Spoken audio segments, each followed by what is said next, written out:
What's going on, everybody? If you're a new subscriber, welcome.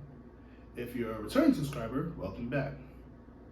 This is Jared Spence here, and I've been trying to decide how I'm gonna go about doing these vlogs, how I'm gonna go about putting myself out there more, to talk about my business, to talk about my life, and I just kept trying to figure out, all right, like how I'm gonna go about it, how I'm going to do this, how I'm gonna do these blogs and discuss things, and what can I talk about.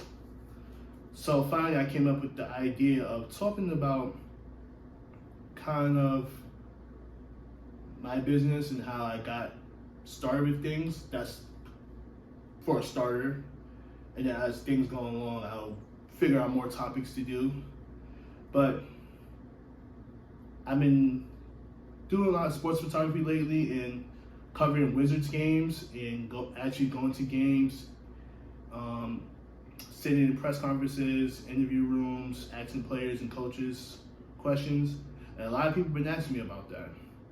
So I'm going to get into that, but I'm going to give you some background on myself, on how I got started and how I got here. So, starting with photography, my mom gave me a camera a long time ago, probably when I was like 5, 6, 7 years old. And she always tells this story. She always says, she gave me a camera and my dad was like, oh, what is he gonna do with that? My mom was like, it's gonna be his hobby. It's gonna be something he uses in the future maybe. So,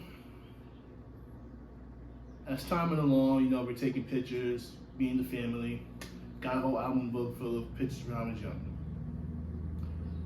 Kind of went away from it, started drawing, expressing myself in other artistic ways.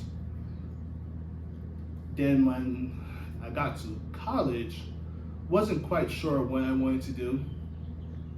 And eventually I figured out I wanted to be like Stephen A. Smith, Skip Bayless, Michael Scott. And basically I did my research and figured out, all right, this field is called journalism. I want to do this. And it made sense because I used to always read Slam magazines, Dime magazines, read the articles in them, rip out the pictures in the magazines and also newspapers, post them out on my wall. As you can probably see here, some pictures and everything from Slam magazine, some pictures I had done. And so going to college, figured that out. Then I was able to find a class in my community college I was going to that offered journalism. They didn't have a major for it, but they had a class, which was odd, but I was like, okay, cool. So I was able to take that class, excelled in it, told my teacher I do want to be a journalist in the future, and shout out to her. Don't remember her name right now because it was so long ago, but great teacher. She gave me all the ropes of how to be a journalist, all the ethics, and from there, I transferred to a 4-year school and started working on my degree in journalism. As time went along during college, I was assigned an assignment to go out, take pictures, basically doing photojournalism.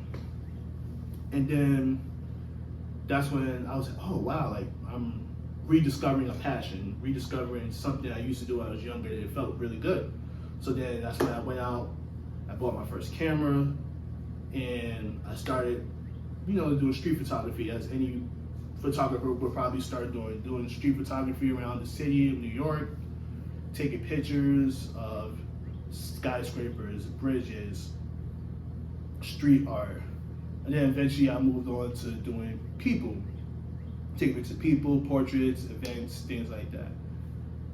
So then, as time went along, I started doing sports photography in the streets with my friends, on street tournaments, along those lines, small stuff.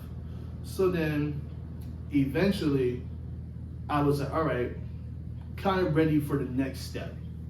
So I decided to try my hand at, writing for a sports blog, which I did. I was writing for Fansided, Dunking with the Wolves. That went really well. And I started my own sports blog as well, the Stop and Pop. So from there, I built a little portfolio of sports writing, sports reporting. So then I decided to try my hand at sports photography. So I emailed the Knicks, I emailed the Nets, because I was living in New York at the time. So the Knicks just didn't respond to me. No response whatsoever. The Nets told me at this time they can't accommodate freelance media coverage. And looking back at it, I understand now, because New York is a big market. Nets, Knicks, they are big market teams in the NBA. So I understand they won't have the room for a freelance journalist to be there. So I understand. So eventually I moved down here to Washington, D.C., and I decided to try my hand at the Wizards and decided to find the proper person to email to be able to cover games. So found the person's email, found the media manager's email, emailed them, sent them my portfolio, and I got a response back. They told me it'll be on a game-to-game basis, and from there I was able to sit in games. I brought my camera in, had no problem. I was able to take pictures there. I met some great people so far. I got to ask questions to the players and the coaches. I even met David Aldridge. That was amazing. Like, I was really shocked about that. Like, just seeing him there walking. Like, for us journalists, for sports journalists, if you know David Aldridge, he's like big time. He's like the gold standard. So when I seen him, it was like when NBA players see Michael Jordan or something. You know what I'm saying? It's like, wow, that's David Aldridge. Like, I used to grow up watching him on NBA TV and on TNT. Like, he's on NBA 2K, and I'm just like, wow, like that's really him. That's one of the guys I inspired to be like. So like the whole time, I'm over here paying attention to the press conference, but I'm also watching him. Like, I'm also like paying attention to him, seeing what he does, seeing his mannerisms, seeing him ask questions, seeing how he conducts himself in the media room. And from there, I was actually able to talk to him, and I asked him a question. I basically asked for a journalist like me who's trying to break into the media world, what advice would you give them? The advice he gave me was, try everything. Whether it's podcasting, reporting, photography, whatever it is, try it out. Get your foot in everything, because you never know what you want to do until you actually do it. And he said, when you figure that out, that's when you'll know what you want to do and what you want to do going forward, and just run with it and just build on that. And literally, I took that advice, and I feel like that's probably the best advice I ever got, ever. So for everybody who's asking how I got into sports journalism, and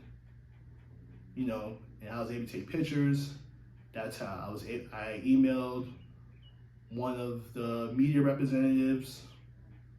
I showed them my portfolio, and they let me in games. So I want to be clear with you. this may not work for everybody. This worked for me. I'm not sure if it worked for everybody, but I would say your best bet is to make sure you start small. If you're a freelance journalist, start small. Start with a small market team. Start with a team that I don't want to say not good, but they're not a big market, So from there, try to email them, try to have a good portfolio of things, of sports stuff that you've done, just to show you're not just some guy who's just starting out. Have some type of body of work, because this is a professional league. This is a professional business.